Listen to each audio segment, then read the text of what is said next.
कृष्णा। श्रीमद् भागवत महापुराण की जय। आप सभी का दिन शुभ और मंगलमय हो। आज सुनिए भागवत पुराण में आगे की कथा। श्री सूत जी कहते हैं, इसके बाद पांडव श्री कृष्ण के साथ जलांजलि के इच्छुक मरे हुए स्वजनों का तर्पण करने के लिए स्त्रियों को आगे करके गंगा तट पर गए। फिर वहां पर उन सभी ने मृत बंधुओं को जलदान दिया और उनके गुणों का स्मरण करके बहुत विलाप किया। इसके पश्चात भगवान के चरण कमलों की धूलि से पवित्र गंगा जल में पुनः स्नान किया। वहां पर अपने भाइयों के साथ धर्मराज युधिष्ठिर, धृतराष्ट्र, पुत्र शोक से व्याकुल गांधारी, कुंती और द्रौपदी सब बैठकर मरे हुए स्वजनों के लिए शोक करने लगे। भगवान श्री कृष्ण ने धौम्य आदि मुनियों के साथ उनको सांत्वना दी और समझाया कि संसार के सभी प्राणी काल के अधीन है और मृत्यु से किसी को कोई बचा नहीं सकता। इस प्रकार भगवान श्री कृष्ण ने अजात शत्रु महाराज युधिष्ठिर को उनका वह राज्य जो कि धूर्तों ने छल से छीन लिया था वापस दिलाया और फिर द्रौपदी के केशों का स्पर्श करने से जिनकी आयु क्षीण हो गई थी उन दुष्ट राजाओं का वध कराया। साथ ही धर्मराज युधिष्ठिर के द्वारा उत्तम सामग्रियों से तथा पुरोहितों से 3 अश्वमेध यज्ञ भी कराए। इस प्रकार युधिष्ठिर के पवित्र यश को 100 यज्ञ कराने वाले देवराज इंद्र के यश की तरह चारों ओर फैला दिया। इसके बाद भगवान श्री कृष्ण ने वहां से जाने का विचार किया। उन्होंने इसके लिए सभी पांडवों से विदा ली और व्यास आदि ब्राह्मणों का सत्कार किया।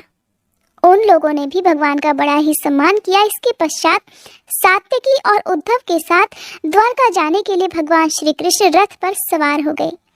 उसी समय उन्होंने देखा कि उत्तरा भय से विह्वल होकर उनके सामने से दौड़ी चली आ रही है। उत्तरा ने कहा, हे देवादिदेव जगदीश्वर, आप महायोगी हैं, आप मेरी रक्षा कीजिए, मेरी रक्षा कीजिए।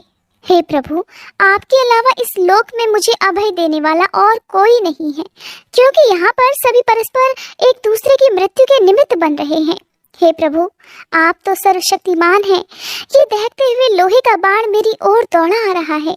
हे स्वामिन, यह मुझे भले ही जला डाले परंतु मेरे गर्भ को नष्ट ना करे। हे प्रभु, ऐसी कृपा मुझ पर कीजिए। तब सूत जी कहते हैं, भक्त वत्सल भगवान श्री कृष्ण उसकी बात सुनते ही जान गए थे कि अश्वत्थामा ने पांडवों के वंश को निर्बीज करने के लिए ब्रह्मास्त्र का प्रयोग किया है। हे शौनक जी, उसी समय पांडवों ने भी देखा कि जलते हुए 5 बाण हमारी ओर आ रहे हैं, इसलिए उन सभी ने भी अपने अपने अस्त्र उठा लिए।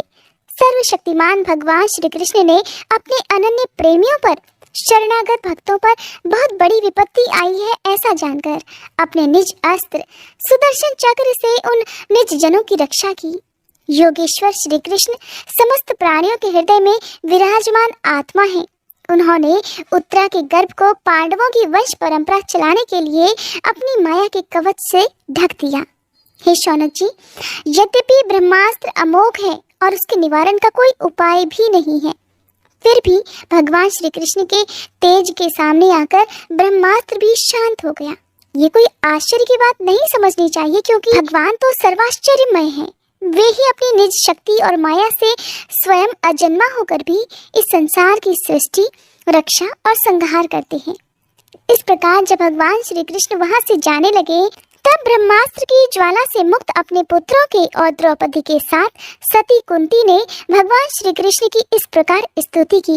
कुंती ने कहा, हे प्रभु, आप समस्त जीवों के बाहर और भीतर एक रस स्थित हैं, फिर भी इंद्रियों और वृत्तियों से देखे नहीं जाते, क्योंकि आप प्रकृति से परे आदि पुरुष परमेश्वर हैं। मैं आपको नमस्कार करती हूँ। इंद्रियों से जो कुछ भी जाना जाता है उसकी तह में आप विद्यमान रहते हैं और अपनी ही माया के पर्दे से अपने को ढके रहते हैं। मैं अबोध नारी आप अविनाशी पुरुषोत्तम को भला कैसे जान सकती हूँ? जैसे मूढ़ लोग दूसरा वेश धारण किए हुए नट को प्रत्यक्ष देखकर भी नहीं पहचान पाते, वैसे ही आप दिखते हुए भी नहीं दिखाई देते। हे प्रभु, आप शुद्ध हृदय वाले विचारशील जीवन मुक्त परमहंसों के हृदय में अपनी प्रेममयी भक्ति का सृजन करने के लिए अवतरित हुए हैं। फिर हम अल्प बुद्धि स्त्रियां आपको कैसे पहचान सकती हैं? आप श्री कृष्ण वासुदेव देवकी नंदन नंद गोप के लाडले लाल गोविंद को हमारा बारंबार प्रणाम है। जिनकी नाभि से ब्रह्मा जी का जन्म स्थान कमल प्रकट हुआ है, जो सुंदर कमलों की माला धारण करते हैं, जिनके नेत्र कमल के समान विशाल और कोमल हैं, जिनके चरण कमलों में कमल का चिन्ह है। हे श्री कृष्ण, ऐसे आपको मेरा बारंबार नमस्कार है। हे ऋषिकेश, जैसे आपने दुष्ट कंस के द्वारा कैद की हुई और चिरकाल से शोकग्रस्त देवकी जी की रक्षा की थी, वैसे ही पुत्रों के साथ मेरी भी आपने बार बार विपत्तियों से रक्षा की है। आप ही हमारे स्वामी हैं, आप सर्वशक्तिमान हैं। हे श्री कृष्ण, मैं कहाँ तक गिनाऊं? विष से, लाक्षागृह की भयानक आग से, हिडिंब आदि राक्षसों की दृष्टि से, दुष्टों की द्यूत सभा से, वनवास की विपत्तियों से और अनेक बार के युद्धों में अनेक महारथियों के शस्त्रास्त्रों से, अभी अभी इस अश्वत्थामा के ब्रह्मास्त्र से भी आपने हमारी रक्षा की है। हे जगत गुरु, हमारे जीवन में सर्वदा पद पद पर विपत्तियां आती रहें, क्योंकि विपत्तियों में ही निश्चित रूप से आपके दर्शन हो जाया करते हैं और आपके दर्शन हो जाने पर फिर जन्म मृत्यु के चक्कर में नहीं पड़ना पड़ता। ऊंचे कुल में जन्म, ऐश्वर्य, विद्या और संपत्ति के कारण जिसका घमंड बढ़ रहा है, वो मनुष्य तो आपका नाम भी नहीं ले सकता, क्योंकि आप तो उन लोगों को दर्शन देते हैं जो अकिंचन हैं। आप निर्धनों के परम धन हैं। माया का प्रपंच आपका स्पर्श भी नहीं कर सकता। आप अपने आप में ही विहार करने वाले परम शांत स्वरूप हैं। आप ही कैवल्य मोक्ष के अधिपति हैं। हे प्रभु, मैं आपको बारंबार नमस्कार करती हूँ। मैं आपको अनादि अनंत सर्वव्यापक सबके नियंता कालरूप परमेश्वर समझती हूँ। संसार के समस्त पदार्थ और प्राणी आपस में टकराकर विषमता के कारण परस्पर एक दूसरे के विरुद्ध हो रहे हैं, परंतु आप सब में समान रूप से विचर रहे हैं। हे भगवान, आप जब मनुष्यों की सी लीलाएं करते हैं तब आप क्या करना चाहते हैं ये कोई नहीं जानता। आपका न कभी कोई प्रिय है और न ही कोई अप्रिय। आपके संबंध में लोगों की बुद्धि ही विषम हुआ करती है। आप विश्व के आत्मा हैं, विश्व रूप हैं। न आप जन्म लेते हैं और न ही कर्म करते हैं, फिर भी पशु पक्षी, मनुष्य, ऋषि, जलचर आदि में आप जन्म लेते हैं और उन योनियों के अनुरूप दिव्य कर्म भी करते हैं। हे प्रभु, ये आपकी लीला ही तो है। बचपन में जब आपने दूध की मटकी फोड़कर यशोदा मैया को खिजा दिया था और उन्होंने आपको बांधने के लिए हाथ में रस्सी ली थी, तब आपकी आंखों में आंसू छलक आए थे। काजल आपके गालों पर बह चला था। आपके नेत्र चंचल हो रहे थे और भय की भावना से आपने अपने मुंह को नीचे की ओर झुका लिया था। आपकी उस दशा का, लीला छवि का ध्यान करके मैं मोहित हो जाती हूँ। भला जिससे भय भी भय मानता हो, उसकी ये दशा। आपने अजन्मा होकर भी जन्म क्यों लिया है, इसका कारण बतलाते हुए कोई महापुरुष तो ऐसा कहते हैं कि जैसे मलयाचल की कीर्ति का विस्तार करने के लिए उसमें चंदन प्रकट होता है, वैसे ही अपने प्रिय भक्त पूर्ण श्लोक राजा यदु की कीर्ति का विस्तार करने के लिए ही आपने उनके वंश में अवतार ग्रहण किया। कुछ लोग तो ऐसा भी कहते हैं कि वसुदेव और देवकी जी ने अपने पूर्व जन्म में आपसे यही वरदान प्राप्त किया था, इसलिए आप अजन्मा होते हुए भी जगत के कल्याण और दैत्यों के नाश के लिए उनके पुत्र बने हैं। कुछ लोग तो ऐसा भी कहते हैं कि यह पृथ्वी दैत्यों के अत्यंत भार से समुद्र में डूबते हुए जहाज की तरह डगमगा रही थी, पीड़ित हो रही थी। तब ब्रह्मा जी की प्रार्थना से उसका भार उतारने के लिए ही आप अवतरित हुए थे। कोई महापुरुष तो ऐसा भी कहते हैं कि जो लोग इस संसार में अज्ञान, कामना और कर्मों के बंधन में जकड़े हुए पीड़ित हो रहे हैं, उन लोगों के लिए श्रवण और स्मरण करने योग्य लीला करने के विचार से ही आपने अवतार ग्रहण किया है। हे प्रभु, भक्तजन बार बार आपके चरित्र का श्रवण, गान, कीर्तन और स्मरण करके आनंदित होते रहते हैं। वे ही अविलंब आपके उस चरण कमल का दर्शन कर पाते हैं जो जन्म मृत्यु के प्रवाह को सदा सदा के लिए रोक देता है। हे श्री कृष्ण, क्या अब आप अपने आश्रित और संबंधी हम लोगों को छोड़कर जाना चाहते हैं? आप जानते हैं कि आपके चरण कमलों के अतिरिक्त हमें और किसी का सहारा नहीं। पृथ्वी के राजाओं के तो हम यूं ही विरोधी हो गए हैं। जैसे जीव के बिना इंद्रियां शक्तिहीन हो जाती है, वैसे ही आपके दर्शन के बिना यदुवंशियों के और हमारे पुत्र पांडवों के नाम तथा रूप का अस्तित्व ही क्या रह जाएगा। हे प्रभु, आपकी दृष्टि के प्रभाव से ही यह देश पकी हुई फसल और लता वृक्षों आदि से समृद्ध हो रहा है। ये वन, ये पर्वत, नदियाँ, समुद्र भी आपकी दृष्टि से ही वृद्धि को प्राप्त हो रहे हैं। आप इस विश्व के स्वामी हैं, विश्व के आत्मा हैं और विश्व स्वरूप भी हैं। यदुवंशियों और पांडवों में मेरी बड़ी ममता हो गई है। हे प्रभु, आप कृपा करके स्वजनों के साथ जोड़े हुए इस स्नेह की दृढ़ फांस को काट दीजिए। हे श्री कृष्ण, जैसे गंगा की अखंड धारा समुद्र में गिरती रहती है, वैसे ही मेरी बुद्धि किसी दूसरी ओर न जाकर आपसे ही निरंतर प्रेम करती रहे। हे श्री कृष्ण, हे अर्जुन के प्यारे सखा यदुवंश शिरोमणि, आप पृथ्वी के भार रूप राजवेशधारी दैत्यों को जलाने के लिए अग्नि स्वरूप हैं। आपकी शक्ति अनंत है, अपार है। हे गोविंद, आपका ये अवतार गौ, ब्राह्मण और देवताओं का दुख मिटाने के लिए ही तो हुआ है। हे योगेश्वर, चराचर के गुरु भगवान, मैं आपको नमस्कार करती हूँ। सूत जी महाराज कहते हैं कि इस प्रकार कुंती ने बड़े मधुर शब्दों में भगवान की अधिकांश लीलाओं का वर्णन किया और ये सब सुनकर भगवान श्री कृष्ण अपनी माया से उसे मोहित करते हुए मंद मंद से मुस्कुराने लगे। उन्होंने कुंती से कह दिया कि अच्छा ठीक है, और रथ के स्थान से वे हस्तिनापुर लौट आए। वहाँ कुंती और सुभद्रा आदि देवियों से विदा लेकर जब वे जाने लगे, तब राजा युधिष्ठिर ने बड़े प्रेम पूर्वक उन्हें रोक लिया। राजा युधिष्ठिर को अपने भाई बंधुओं के मारे जाने का बड़ा शौक हो रहा था।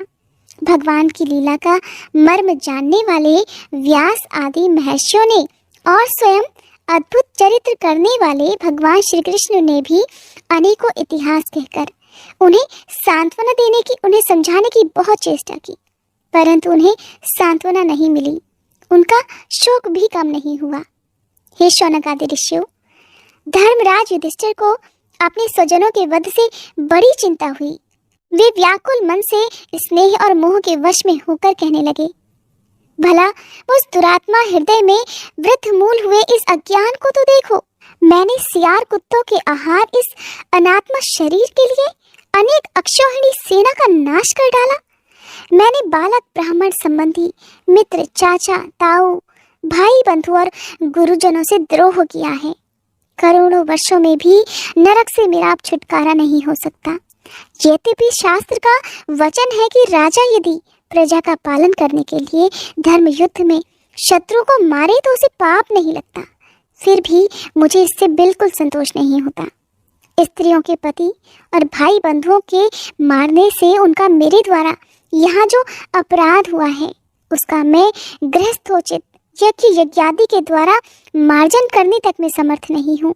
मैं अपने अपराधों का कैसे प्रायश्चित करूं? जैसे कीचड़ से गंदला जल स्वच्छ नहीं किया जा सकता, जैसे मदिरा से मदिरा की अपवित्रता नहीं मिटाई जा सकती, वैसे ही बहुत से हिंसा बहुल यज्ञों के द्वारा भी एक भी प्राणी की हत्या का प्रायश्चित नहीं किया जा सकता।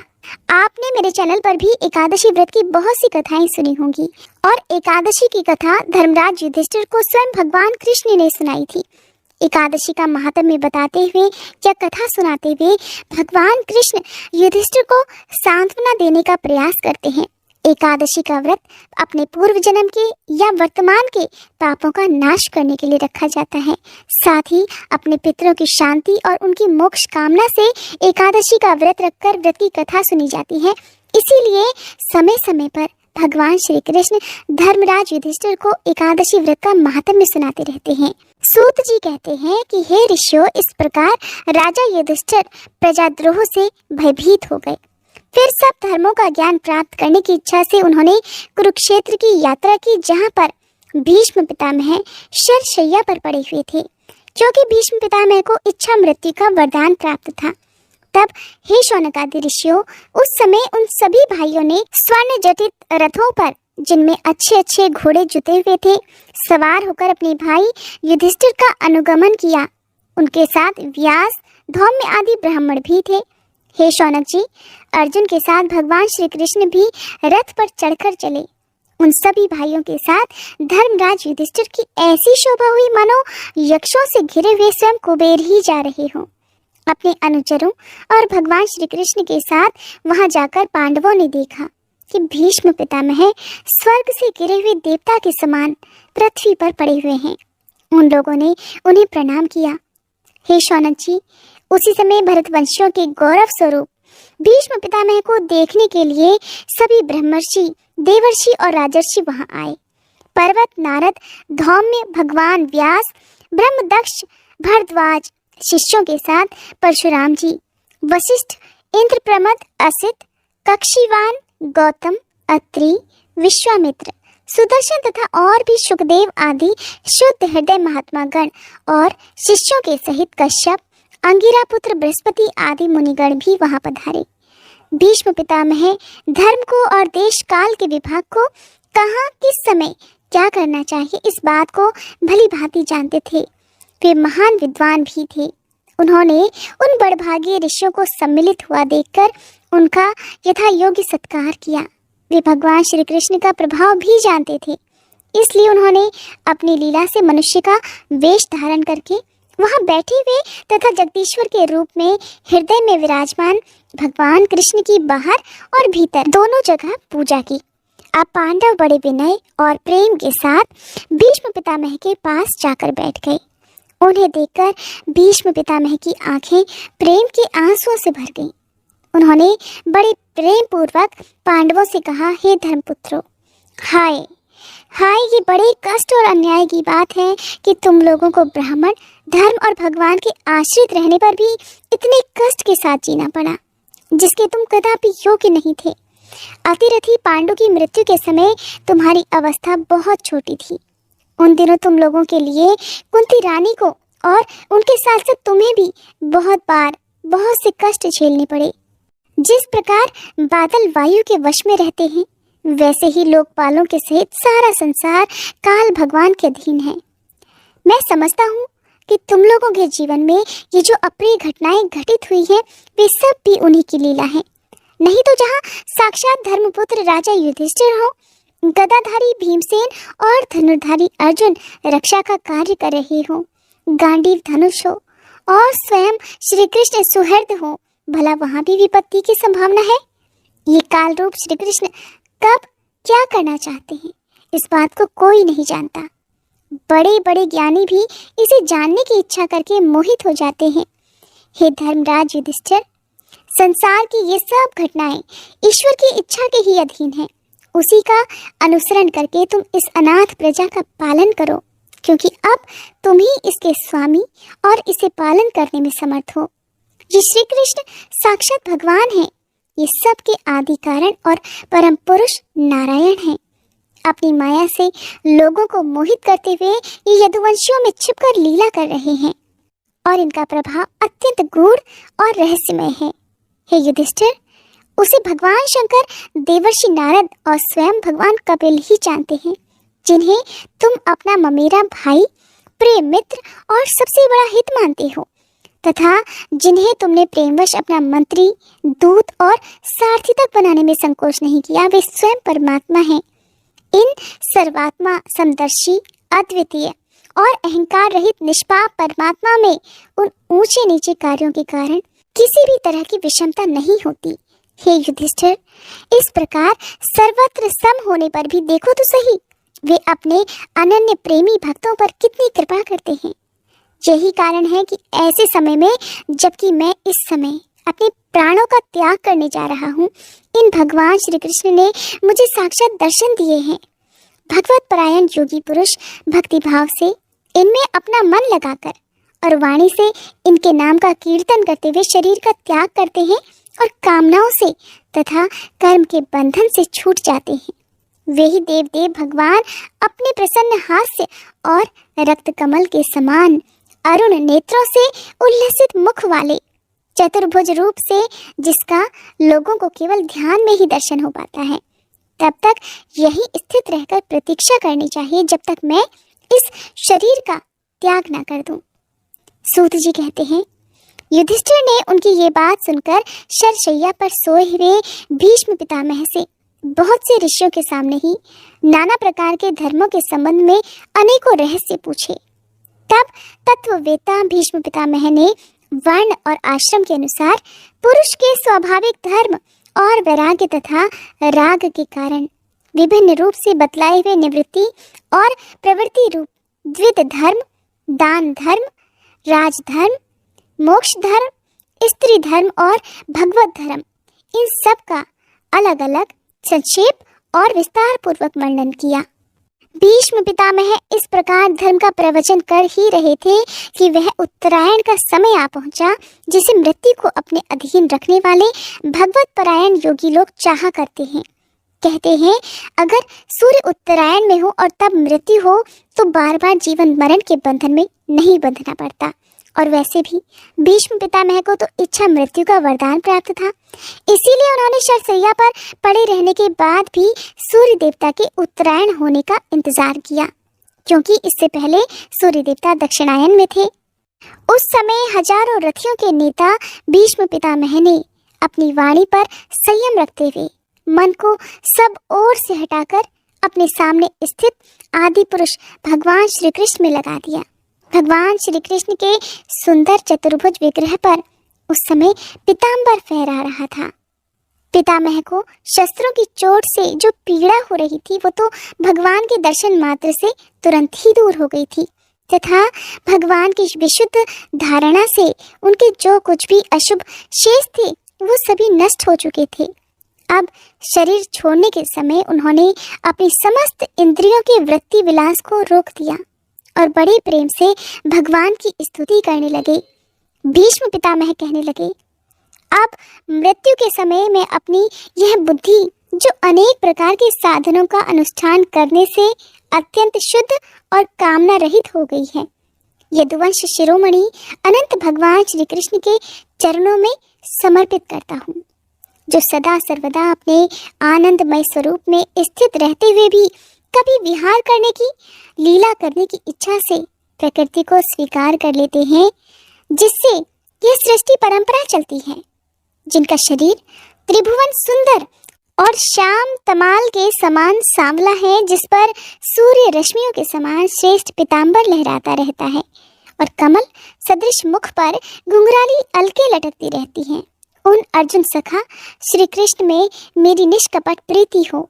मुझे युद्ध के समय की उनकी यह विलक्षण छवि याद आती है। उनके मुख पर लहराते हुए घुंघराले बाल घोड़ों की टाप की धूल से मटमैले हो गए थे। पसीने की छोटी छोटी बूंदें उनके चेहरे पर शोभायमान हो रही थी। मैं अपने तीखे बाणों से उनकी त्वचा को बींध रहा था। उन सुंदर कवच मंडित भगवान श्री कृष्ण के प्रति मेरा शरीर, अंतःकरण और आत्मा समर्पित हो जाएं। अपने मित्र अर्जुन की बात सुनकर जो तुरंत ही पांडव सेना और कौरव सेना के बीच में अपना रथ ले आए और वहां स्थित होकर जिन्होंने अपनी दृष्टि से ही शत्रु पक्ष के सैनिकों की आयु छीन ली, उन पार्थ सखा भगवान श्री कृष्ण में मेरी परम प्रीति हो। अर्जुन ने जब दूर से कौरवों की सेना के मुखिया हम लोगों को देखा, तब पाप समझकर वो अपने स्वजनों के वध से विमुख हो गया था।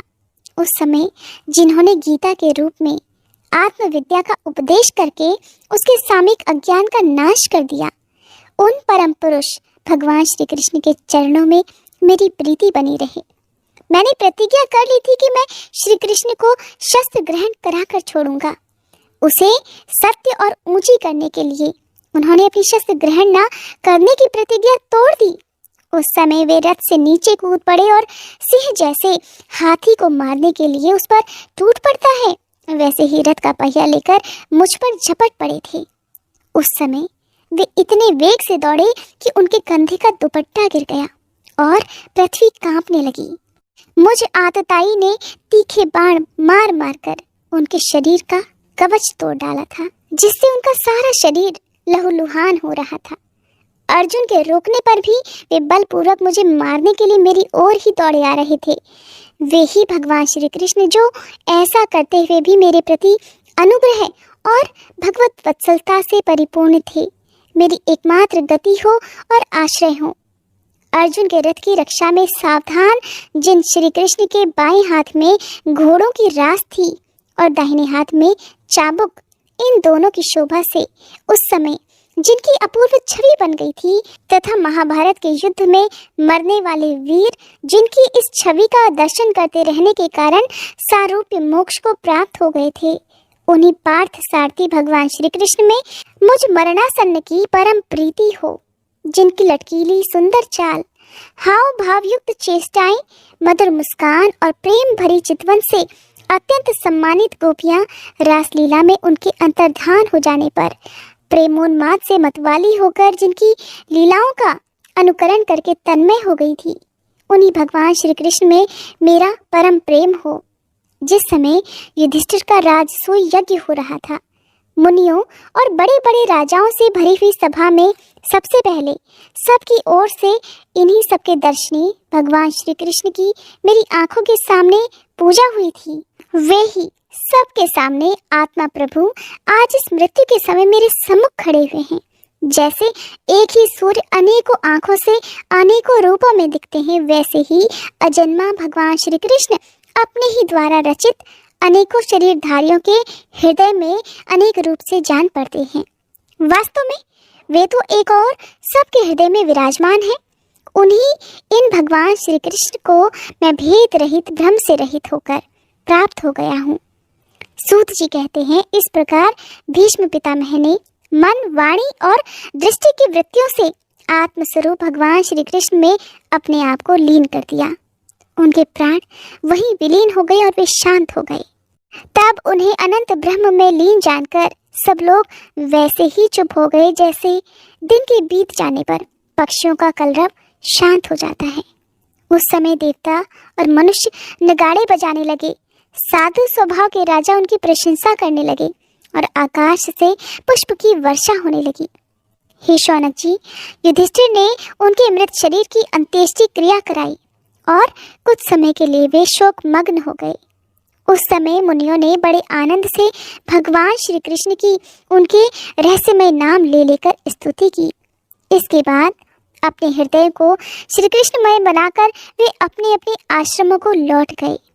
इसके पश्चात भगवान श्री कृष्ण के साथ युधिष्ठिर हस्तिनापुर चले आए और उन्होंने वहां अपने चाचा धृतराष्ट्र और तपस्विनी गांधारी को ढांढस बधाया। फिर धृतराष्ट्र की आज्ञा और भगवान श्री कृष्ण की अनुमति से समर्थ राजा युधिष्ठिर अपने वंश परंपरागत साम्राज्य का धर्मपूर्वक शासन करने लगे। आज की कथा में बस इतना ही। इसके अगले अध्याय में आप जानेंगे कि भगवान श्री कृष्ण का द्वारका गमन किस प्रकार हुआ था, किस प्रकार सभी लोग बहुत व्याकुल हो गए थे।